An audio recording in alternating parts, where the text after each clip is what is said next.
Guys আমরা চলে এসেছি আমাদের বাড়ির পাশে কৃষ্ণনগরে, ঠিক আছে? তো কৃষ্ণনগর রাজবাড়ি মাঠে তো দেখতে পাচ্ছ বারোতল মেলা উপলক্ষে এখানে প্রচুর ভিড়, অনেক লোক এসেছে। দেখাচ্ছি আরো, ওয়েট দেখতে পাচ্ছ কত ভিড়।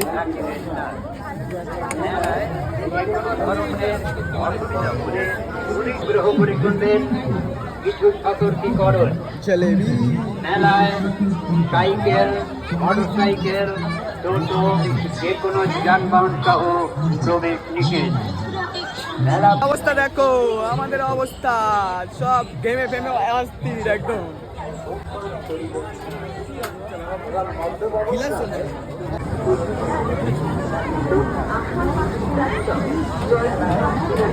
কৃষ্ণনগর রাজবাড়ি মাঠ বারোদোল মেলা, তোমরা চলে আসো, এখানে অসুবিধা নেই, আমি আছি তোমাদেরকে নিয়ে ঘুরবো।